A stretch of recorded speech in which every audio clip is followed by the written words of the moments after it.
오늘 같이 보실 말씀은 신명기 31장 30절에서 32장 47절까지입니다. 지난주 저희가 같이 봤었던 말씀은 앞에 신명기 31장 16절에서 29절까지의 말씀이었습니다. 하나님께서 이스라엘 자손이 앞으로 가나안 땅에 들어간 후에 행할 일, 그리고 하나님께서 하실 일들에 대해서 세 가지 증거를 알려주셨습니다. 하나님께서는 모세에게 노래를 만들어서 이스라엘 자손들에게 가르치라, 그리고 증거를 삼으라, 이렇게 말씀하셨죠.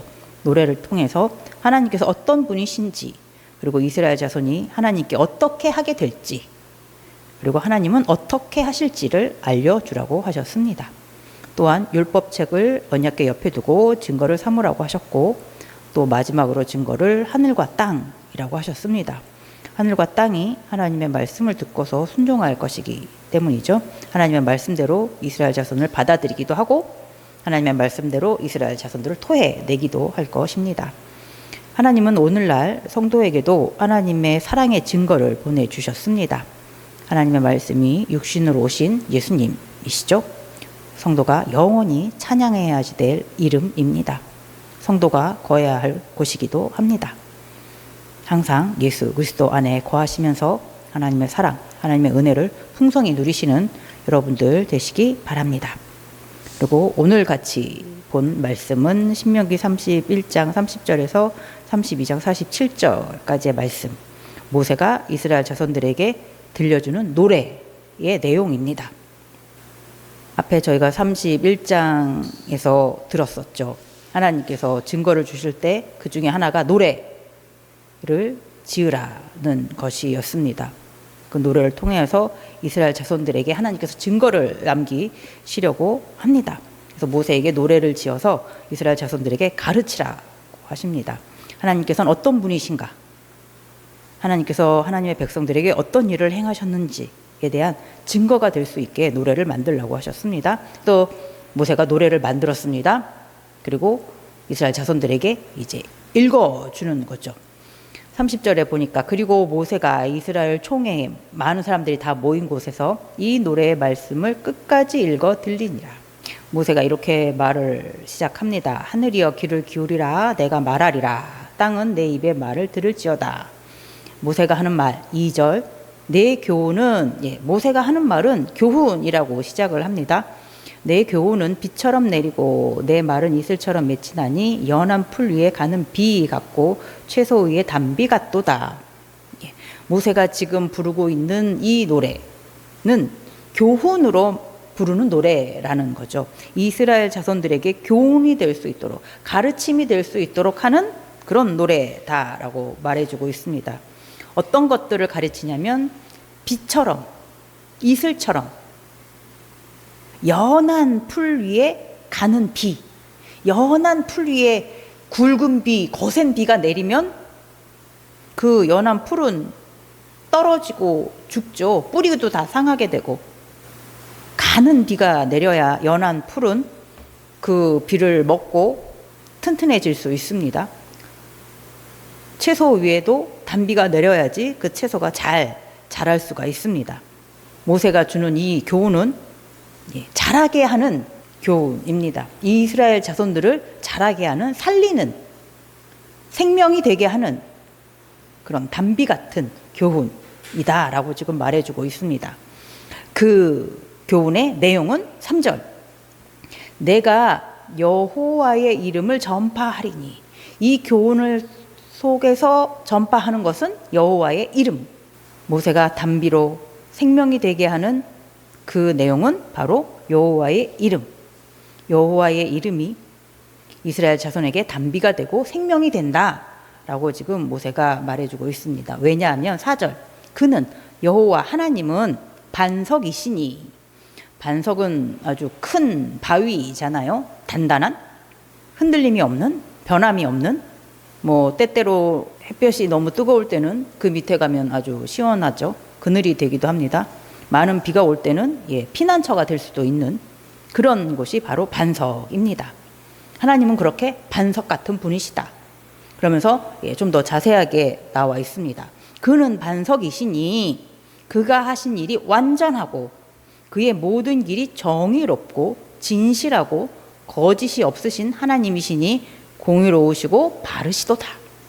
변함없으시고 강하시고 단단하시고 크신 하나님이십니다. 진실하시죠? 거짓이 없으시고 공의로우시고 올바르신 하나님이십니다. 정의로우시고 완전하신 하나님이십니다.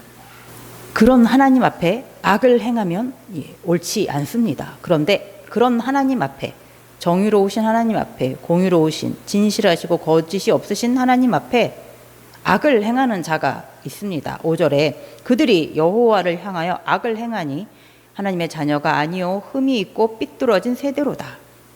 흠이 있는, 죄를 짓는, 삐뚤어진. 하나님은 올바르신데 이들은 삐뚤어져 있습니다. 하나님의 자녀답지 않은 모습을 가지고 있죠. 바로 이스라엘 자손입니다. 6절에 어리석고 지혜 없는 백성아 여호와께 이같이 보답하느냐. 그는 네 아버지시요 너를 지으신 이가 아니시냐. 그가 너를 만드시고 너를 세우셨도다. 하나님께서는 너희를 지으신 너희 아버지시다. 너희를 만드시고 너희를 세우신 분이시다. 근데 그분들에게 어떻게 이렇게 보답이 안 되는 삐뚤어진 악을 행하는 그런 자들이 될 수 있느냐라고 지금 말해주고 있습니다. 하나님께서 아브라함을 부르셨습니다. 큰 민족을 이룰 것이다 라고 약속을 해주셨죠. 그리고 야곱에게 이스라엘이라는 새 이름을 주시고 이스라엘 민족을 시작하셨습니다. 또한 애굽에서 430년간 노예로 고통 속에 신음하고 있을 때 하나님께서는 이스라엘 자손을 구원해 주셨습니다. 광야에서도 지켜주셨죠. 그리고 젖과 꿀이 흐르는 아름다운 땅 가나안 땅으로 인도해 주십니다. 그런데 그런 하나님께 어떻게 악을 행할 수 있습니까? 삐뚤어질 수 있습니까? 그것은 정말 어리석고 지혜 없는 백성의 모습이다 라고 지금 이스라엘 자손들을 말하고 있습니다. 그러면서 7절 옛날을 기억하라. 너희 아버지 세대들 그 위에 어른들 세대에게 한번 물어보라. 하나님께서 어떤 분이신가? 하나님께서 어떤 능력으로 어떤 은혜로 우리를 이스라엘 자손들을 이렇게 인도해 주고 계셨는지를 한번 물어봐라. 그러니까 지금 그렇게 하면 안 된다. 그렇게 삐뚤어지게 하면 안 된다라고 지금 말을 해주고 있습니다.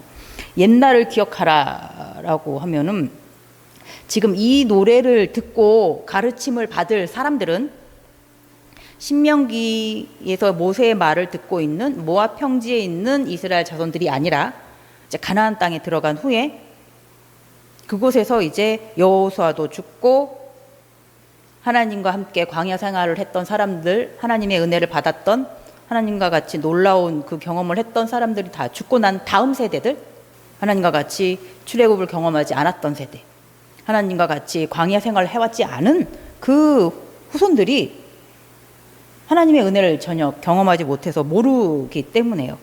그래서 이제 아버지에게 물어보라, 어른들에게 물어보라, 이렇게 지금 말씀을 해주고 있습니다. 사사기 2장 10절에 보면 여호수아가 죽은 후에 그 세대의 사람도 다 그 조상들에게로 돌아갔고 그 후에 일어난 다른 세대는 여호와를 알지 못하며 여호와께서 이스라엘을 위하여 행하신 일도 알지 못하였더라. 여호수아가 죽고 그리고 여호수아와 같이 있었던 세대의 사람들, 그러니까 출애굽을 경험했던 사람들, 광야 생활을 같이 했던 사람들이 다 죽고 난 다음에 그 후손들은 전혀 하나님께서 이스라엘 자손들에게 베풀어 주신 은혜가 얼마나 크고 놀라운 그 아름다운 일들을 다 이제 모르는 겁니다.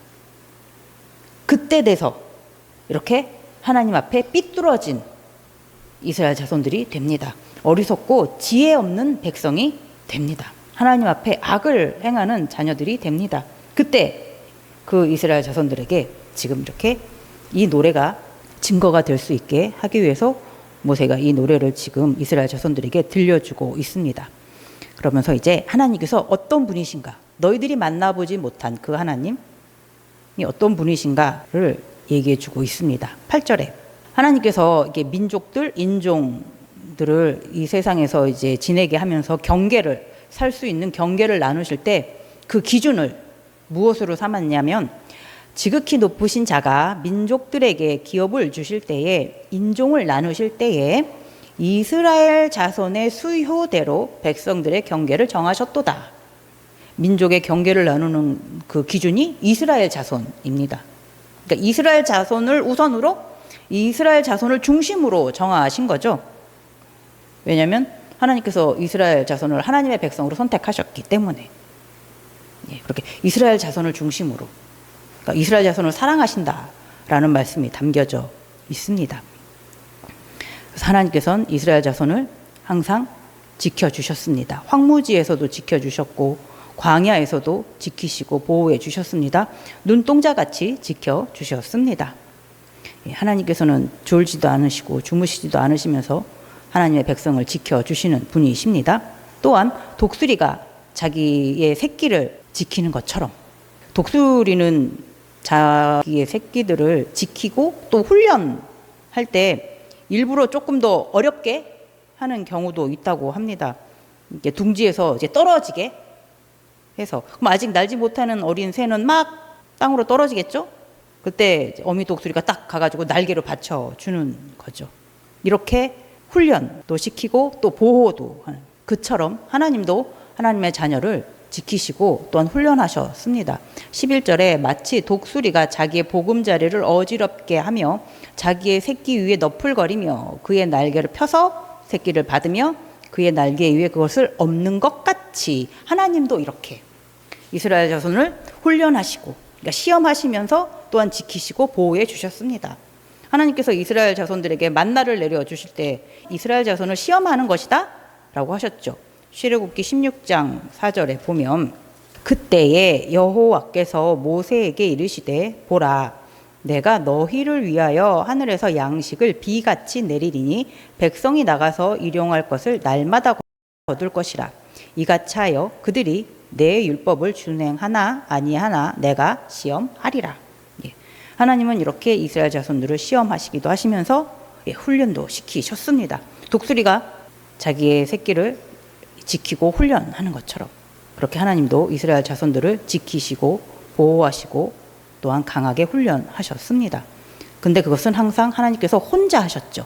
12절, 여호와께서 홀로 그를 인도하셨고 그와 함께한 다른 신이 없었도다. 하나님은 홀로 계신 분이시죠. 스스로 계신 분, 여호와시죠.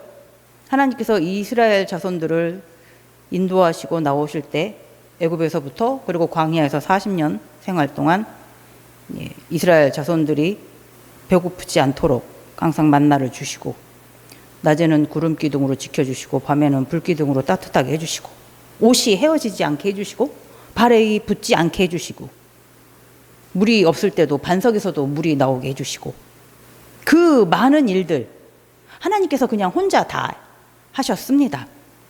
남자 장정만 60만 명이 넘는 굉장히 많은 인원인데요. 뭐 길도 잘 닦여지지 않은 그런 험한 곳에서, 굉장히 어수선할 수 있는 그곳에서 하나님 홀로 그 많은 이스라엘 자손들을 인도하셨습니다. 도와준 신이 아무도 없습니다. 도와줄 수 있는 신도 없죠, 사실은. 그러니까 하나님만이 하실 수 있습니다. 하나님만이 신이시기 때문입니다. 스스로 계신 유일하신 하나님이신 여호와께서 이스라엘 자손들을 그렇게 인도하셨습니다. 그리고 약속의 땅, 젖과 꿀이 흐르는 아름다운 땅으로 인도해 주셨습니다. 13절, 14절 보면 이제 가나안 땅, 아름다운 땅에서 이제 잘 지내는 이스라엘 자손들의 모습입니다. 여호와께서 그가 땅의 높은 곳을 타고 다니게 하시며 밭에 소산을 먹게 하시며 반석에서 꿀을, 굳은 반석에서 기름을 빨게 하시며 소에 엉긴 젖과 양의 젖과 어린 양의 기름과 바산에서 난 순양과 염소와 지극히 아름다운 밀을 먹이시며 또 포도즙에 붉은 술을 마시게 하셨도다. 가나안 땅에 들어가게 하셨고 그곳에서 잘 지낼 수 있도록 이렇게 풍요로운 가나안 땅이 주어졌습니다. 앞에 신명기 8장 7절에서 9절에서도 봐도 가나안 땅의 아름다운 모습이 다시 보여집니다. 네 하나님 여호와께서 너를 아름다운 땅에 이르게 하시나니 그곳은 골짜기든지 산지든지 시내와 분천이 샘이 흐르고 밀과 보리의 소산지요 포도와 무화과와 석류와 감람나무와 꿀의 소산지라. 네가 먹을 것에 모자람이 없고 네게 아무 부족함이 없는 땅이며 그 땅에 돌은 철이요 산에서는 동을 캘 것이라. 하나님께서 주시는 그 아름다운 땅, 약속의 땅, 가나안 땅은 정말 풍요로운 땅입니다. 물이 많은 곳입니다. 물이 많은 곳이니까 농사가 잘 되죠. 농사가 잘 되니까 가축들도 배부르게 잘 먹고 자랄 수 있습니다. 이스라엘 자손들은 더 풍성한 것을 얻을 수가 있습니다. 풍요를 누리면서 살 수 있는 땅입니다. 지하 자원도 좋습니다. 철도 있고 동도 많습니다. 정말 살기 좋은 땅을 하나님께서 주셨습니다. 그렇게 살기 좋은 땅에서 살게 되었다면 이 좋은 땅을 주신, 이 아름다운 땅을 주신 하나님을 생각하면 감사해야죠. 어느 정도 감사하면 될까요? 한 1년, 2년 정도 감사하면 될까요? 아니죠. 매일, 매년 감사할 수 있어야 합니다. 그런데 이스라엘 자손은 하나님께서 주신 것에 대한 감사가 멈췄습니다. 하나님의 은혜를 잊었습니다. 이유는 너무 살기 좋아서, 너무 풍성해서, 풍부해서, 편안해서 잊었습니다. 15절 보면 그런데 여수른이 기름짐에 발로 찼도다. 네가 살찌고 비대하고 윤택함에 자기를 지으신 하나님을 버리고 자기를 구원하신 반석을 업신 여겼도다. 여수르는 이스라엘 자손을 표현하는 거예요. 뜻은 의로운 자, 올바른 자, 이런 뜻입니다. 그러니까 이스라엘 자손이 하나님의 말씀을 잘 따르는 사람이라면 하나님 보시기에 너무나 사랑스럽고 예쁜 하나님의 자녀죠. 그러니까 애칭. 엄마 아빠가 자녀들 예쁘면 아이고 우리 공주, 우리 아들, 우리 왕자님 막 이렇게 부르는 것처럼 하나님께서 사랑스럽게 여기실 때 부르는 애칭 여수른. 근데 여기서는 실망하셔서 오히려 반어법으로 여수른이라고 부르시고 계시죠.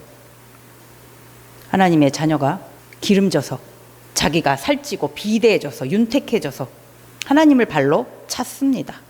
필요 없다고, 하나님 가버리라고. 이건 굉장히 모욕적인 행동이죠. 자녀들이 자기가 좀 이제 컸다고, 자기 몸이 튼튼해졌다고, 힘이 세졌다고, 자기가 이것도 할 수 있고 저것도 할 수 있다고, 이제 엄마 아빠 필요 없다고, 간섭하지 말라고, 내가 다 알아서 한다고, 가버리라고, 발로 찬다라고 생각해 보시면 굉장히 기분이 상하시겠죠. 엄청 화가 나실 것입니다. 그런데 이스라엘 자손이 그렇게 했습니다.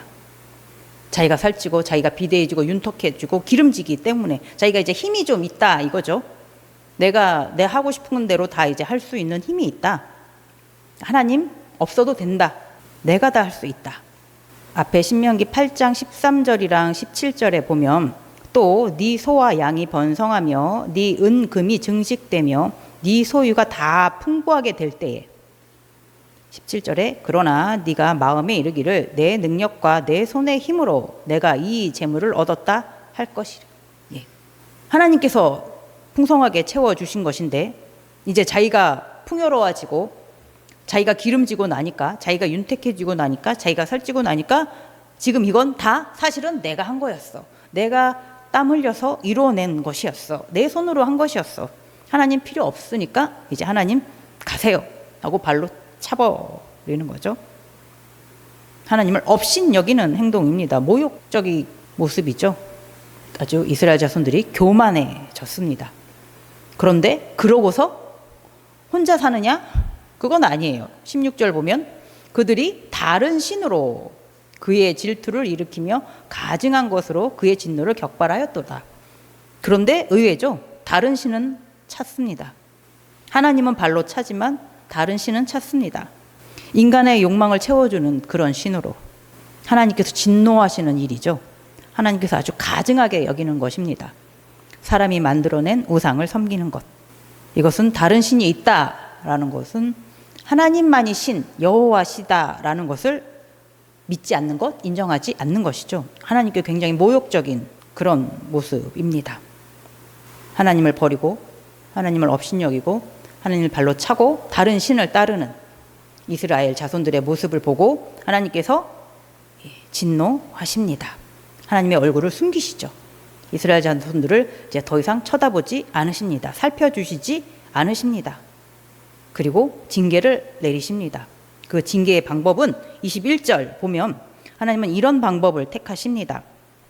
그들이 하나님이 아닌 것으로 내 질투를 일으키며 허무한 것으로 내 진노를 일으켰으니, 이스라엘 자손들이 하나님을 진노하게 한 것은 허무한 것을 가지고 하나님을 진노하게 한 거죠.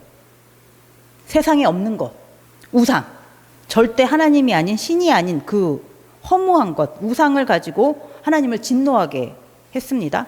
그래서 하나님도 그런 방법으로 하시는 거예요. 21절 중간에 보면 나도 백성이 아닌 자로 그들에게 시기가 나게 하며 어리석은 민족으로 그들의 분노를 일으키로다. 하나님께서도 하나님이 백성이 아닌 자들을 사용해서 이스라엘 자손들에게 분노를 일으킬 수 있도록 하시겠다. 그렇게 징계를 이스라엘 자손들에게 내리겠다라고 하세요. 하나님의 백성이 아닌 자들을 이용하시는 겁니다. 이스라엘 자손들이 신이 아닌 것을 가지고 하나님을 진노하게 했던 것처럼 하나님께서는 하나님의 백성이 아닌 자들을 이용해서 이스라엘 자손들을 진노하게, 분노하게, 고통스럽게 하시겠다라고 하세요. 많은 전쟁들, 질병들, 그런 것으로 고통을 겪게 됩니다. 신명기 28장 50절에서 51절을 보면은 그 용모가 흉악한 민족이라 노인을 보살피지 아니하며 유아를 불쌍히 여기지 아니하며 네 가축의 새끼와 네 토지의 소산을 먹어 마침내 너를 멸망시키며 또 곡식이나 포도주나 기름이나 소의 새끼나 양의 새끼를 너를 위하여 남기지 아니하고 마침내 너를 멸절시키리라. 이방 민족들이 이스라엘 자손에게 쳐들어왔어요. 많은 사람들을 죽입니다. 많은 것들을 빼앗아 갑니다. 이스라엘 자손들을 멸절시키려고 합니다. 북이스라엘은 아수르의 침략으로 멸망했습니다. 많은 사람들이 여러 나라로 끌려갔습니다.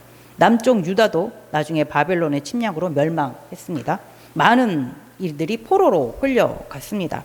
그래서 하나님께서는 26절 보면은 내가 그들을 흩어서 사람들 사이에서 그들에 대한 기억이 끊어지게 하리라 하였으나, 하나님께서는 이스라엘 자손들을 그렇게 뿔뿔이 다 흩으셔서 많은 사람들의 기억에서 끊어지게 하시려고 하셨습니다.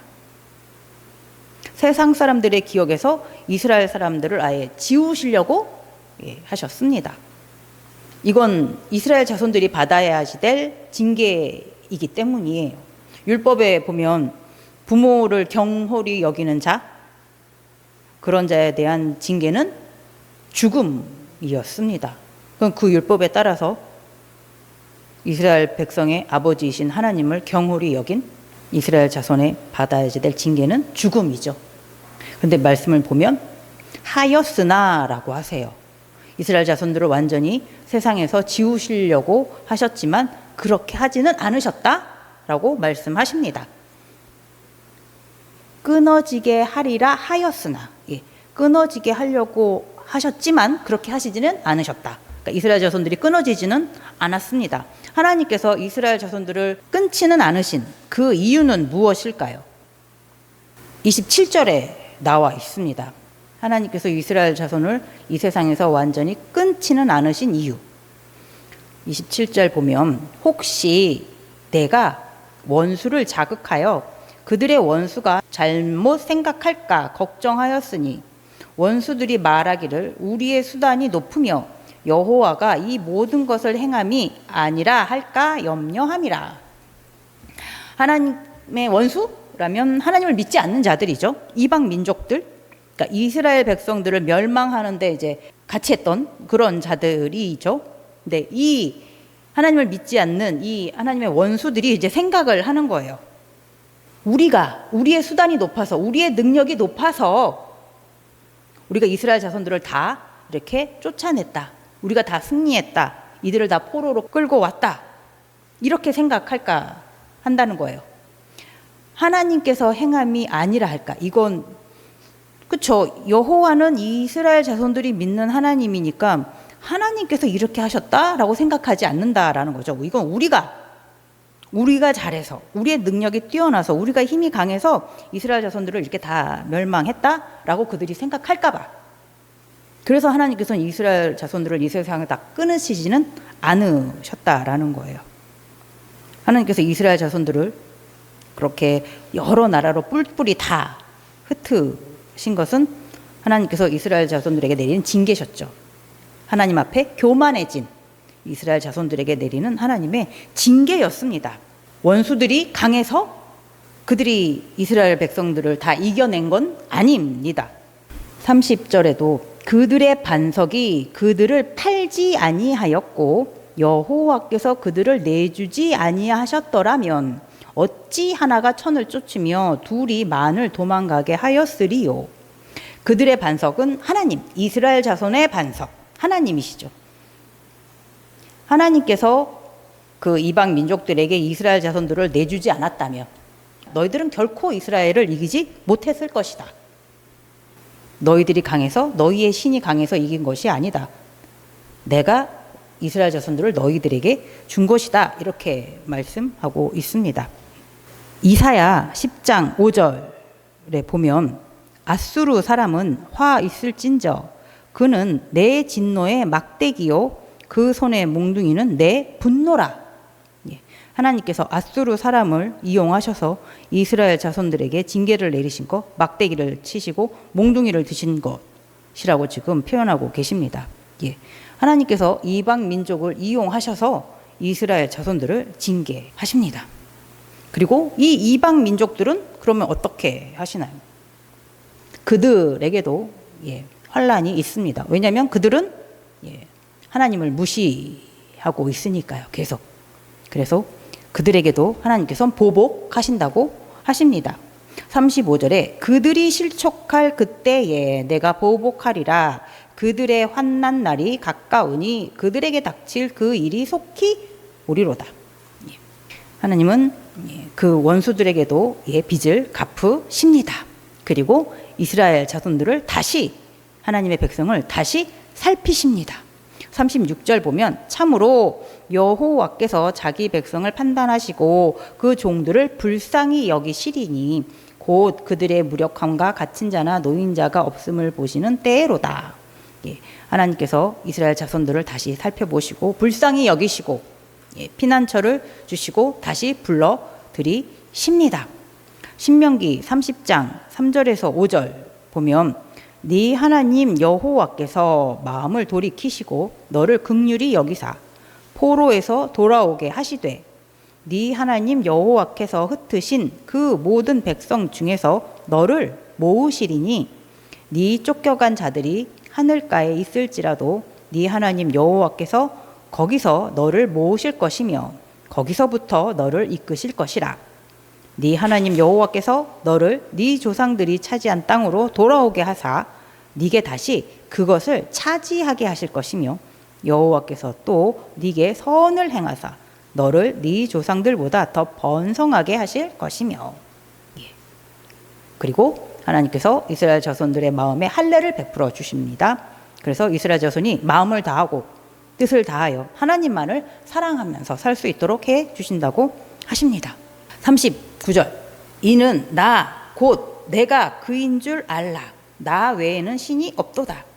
하나님만이 이스라엘 자손들의 반석, 피난처이십니다. 하나님 외에는 신이 없습니다. 하나님은 여호와십니다. 전지전능하신 분이십니다. 그렇기에 내 손에서 능히 빼앗을 자가 없도다. 하나님의 손에서 하나님의 자녀를 빼앗아 갈 수 있는 자는 없습니다. 다른 신은 없습니다. 하나님께서 하나님의 자녀를 꼭 붙잡고 계신다고 하십니다. 46절, 47절 보면 이제 모세가 이스라엘 자손들에게 이 노래를 이제 다 들려줍니다. 그리고 마지막으로 이렇게 당부를 하고 있습니다.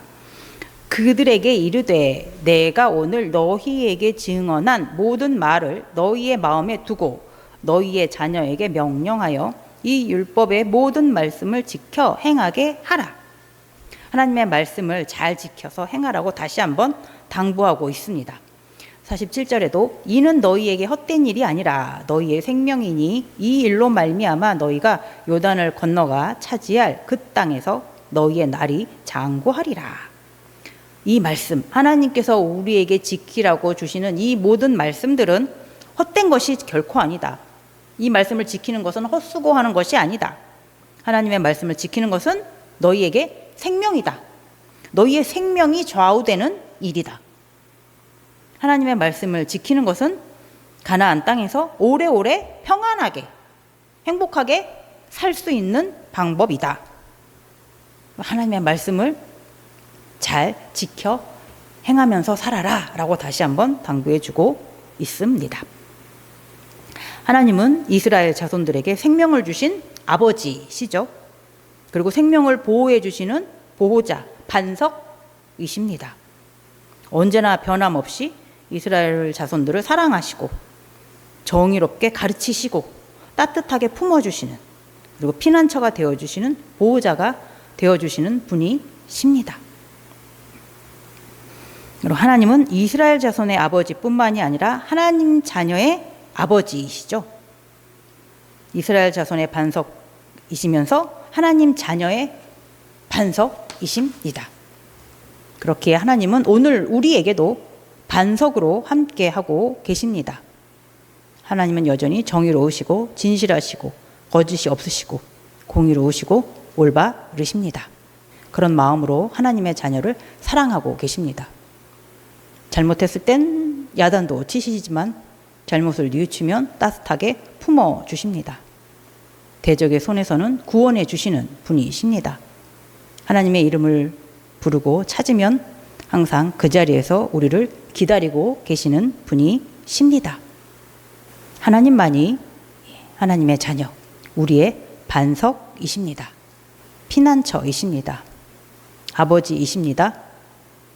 생명이십니다. 하나님의 말씀에 항상 귀 기울이며 동행하는 하나님의 자녀가 되기를 바랍니다. 하나님께서 항상 사랑스러워 하시는 여수른이 되는 우리 모두가 되기를 바랍니다. 기도하겠습니다.